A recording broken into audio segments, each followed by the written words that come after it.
Welcome back to Studio Friends, and I just got back from watching Superman. It's changed my mind. Is it good? Is it bad? Stay tuned. Find out as we talk spoilers. And if you want to, keep watching me ramble on about things nerd related, movies, trailers, toys, make sure you hit that like and subscribe. So if you've been following along this channel, you know I've been an animator for 10 years, and one movie I worked on, Super Pets, back I believe in 2022. I got to animate Crypto. I was studying dogs for months, just making sure his movements and his actions all felt very natural. And then after watching Superman, they did an absolutely incredible job on Crypto. I believe the studio that did Crypto is Framestore. The animators over there absolutely crushed it. And like mocap's not kind of really a thing you're getting for a dog, so everything's going to be keyframe animation. And yeah, they did such an incredible job. I didn't feel at one point that Crypto wasn't a real dog in that world flying around. So, I just wanted to give a shout out to all those animators over at Framestore and any other third party animation studios that did work on Crypto or any of the other characters in the movie. The visual effects were incredible. All right, so from here on out, we are getting into the nitty gritty spoilers. So if you haven't seen the movie, pause here, come back after you watch it. But from now here on out, it is spoiler central. So stay tuned. Okay, so the first time I saw the movie, I felt like the first two-thirds was very convoluted, especially with Lex Luthor's plan, because in the DC world, it's not in our world. It's all these like made-up countries and cities that I've never heard of. So when they were talking about Lex's like the war that was going on, like those are two countries I've never heard of because they're made up. So it just all kind of just sounded like gibberish, and so much stuff was happening at you like for the first two-thirds, like you're literally getting flown into the action at the beginning of the movie. So it's just like exposition, action scene, exposition, and it was just flying at you at like light speed. So the first time around, I was like, man, this movie's a bit of a mess. But second time around, once you know what's happening in the movie and like the names of these two countries at war, like you're familiar with, it actually makes a whole lot of sense. And they actually do a very good job of explaining it. I just didn't catch it the first time because I was just sitting there in the theater, like trying to figure it out. But the second time around is actually far more clear than I remember. And it had me, just sitting there and enjoying what was happening on screen. So yeah, second time around, that's like a huge improvement for me. Was just sort of the explanation of Lex's plan, and it just didn't feel so convoluted, so fast paced. It actually, the whole movie as a whole just felt like it slowed down quite a bit. So in terms of the speed of the plot, I actually, for me, one thing I wish that they did, and for me it was a little bit more apparent the second time around, was I just wish that they really slowed the movie down a little bit. Like 20 more minutes to the runtime, I feel like would have gone a long way in just showing the personalities of all these characters and their relationships with one another. For example, like Jimmy Olsen in the comics is Clark Kent's best friend, and like you don't really get that relationship when watching the movie. They like probably exchange words like three times, and there's like one little bit that shows like their camaraderie when they're like jumping around or whatever because it's some new story. But I wish they kind of slowed those things down, slowed the movie down a little bit, and kind of just had more of those character moments. Which actually they did a really good job. Like one of my favorite scenes in the whole movie was when Lois was interviewing Superman, and like I felt like the whole thing didn't feel like a script. It felt like they literally just put them in a room. They knew the characters, and they just said go. And I just wish there was just more moments like that throughout the movie. Because the first time around, I genuinely thought they had good chemistry in terms of like interacting, but I felt zero romantic chemistry like at all. In the first time, but then the second time watching the movie, I'm like, oh, she was planning on breaking up with him for the first two-thirds of the movie.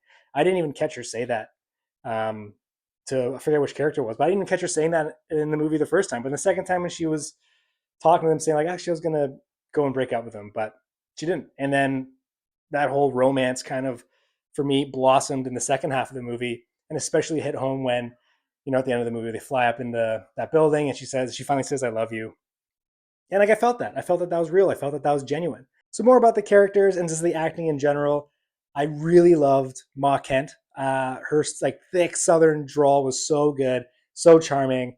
I just wish there was more scenes with her. Honestly, like that's like I was saying again, like just a little bit more slower moments. Like when they went back to Smallville, I wish they just stayed there for like even like 5 more minutes and just like see him interacting with like his friends back in Smallville. Like maybe he like bumps into Lana Lang. Who knows? But I just felt that was really good, and that really grounded him, which is obviously what they're trying to do. My only gripe was Pa Kent. I feel like they could have been a better actor. Like I like that visually, his parents are not like hot. You know what I mean? They're not. Kevin Costner's not his dad. Like it's just some random guy that looks like they picked off the street. But like I'm not. I don't really know who that actor is, but I kind of just feel like his big speech, his big monologue, telling him, you know, what you wanted the message to say shows more about you than what the actual message was or whatever. I was ad libbing, but I just feel like his delivering that line didn't really hit home, and that was like such a key piece of dialogue in the movie. And yeah, that scene didn't really hit for me, especially when like Clark hugs him and his eyes are just kind of like open. Like I don't know, that's that conversation between those two. I just didn't really feel it, but obviously it was a very important scene, and then it does set up the ending, which I'll talk about, which for me made the movie. But yeah, let's go and let's talk the Super Gang. They're fine. I love Guy Gardner, Mr. Terrific, Hawk Girl. She was okay. Her screeches were super irritating for me. Like I was just like, okay, we get it. But then she just did it throughout the entire movie, and for me, that was kind of just was unnecessary. But Guy Gardner, obviously Nathan Fillion is hilarious. So him getting cast as Guy Gardner, and then you saw the leak photos of him on set with the bowl cut, like you know that this guy's going to be funny. But you didn't expect Mr. Terrific to be as funny as he was. And I also didn't think he was going to be in the movie as long as and as much as he was. Like that fight that he has with all the the T spheres, and he's taking out all those guards and stuff. Like to me, that was like classic James Gunn. Like that was straight out of Guardians in the best way possible. And that's such a highlight. Like I did not expect that out of Mr. Terrific, out of that actor. Like if they did a spin-off movie, I think it's a little too much. But if like him as like supporting cast is perfect. Like, yeah, I'd love to see him and Batman kind of like go at it, like these two geniuses with all this tech. We'll see what happens there in the future, but that'd be a great dynamic. I'd love to see. But with the Super Gang, I feel like I get why they're in the movie because at the end of the day, this movie is a launching pad for the new James Gunn DCU, and that's harder to kind of do with just one character. Like here's Superman, and then you have to then introduce all these other characters. But by the end of this movie, there's so many different avenues that they've already established to now bring the DCU. Like now there's Green Lantern, like you know he's in it. You got Mr. Terrific, you got Hawker. Like you can make all these spin-off movies from just one movie without introducing all these other solo movies. As a whole, I feel like I wish it was more Superman centric. Maybe that's what they do with Superman 2. They make it more about him and less of a launching pad for the DCU, which I would absolutely love. But for what it is and what they needed this movie to do to set up the universe, I think it was really good. I think it was great seeing Superman interact with other heroes. And like, even though he is the strongest metahuman, he's still vulnerable. And these other heroes are still just as capable. And like, you see Guy Gardner at the end of the movie, he's a little bit arrogant, but maybe Superman got him a little bit more hopeful, got him a little bit more heroic, and then they saved the day in the war. Yeah, I thought all in all, I appreciate why they're in the movie, and for them being in the movie, I thought was really good. I'd love to see a more Superman centric movie next time around. And for Lex Luthor, I thought Lex was good. I thought Nicholas Holt did a great job. I thought his accent was fantastic. Like he fully was engulfed in the role of Lex Luthor. Like I didn't see a guy playing Lex Luthor. I just saw Lex, and like his little monologues, and you can just feel like the hatred that he has for Superman, which I thought was great. My only thing was, I think his like gang, like his like the Lex gang that he has, like the guy with the mustache and the glasses. Like why did he hire these people? Like they didn't seem like that smart or like that capable. Um, for him to like hire them at Luthor Corp and to be helping him try and beat Superman. Like I don't know, half that crew were like 20-year-old guys.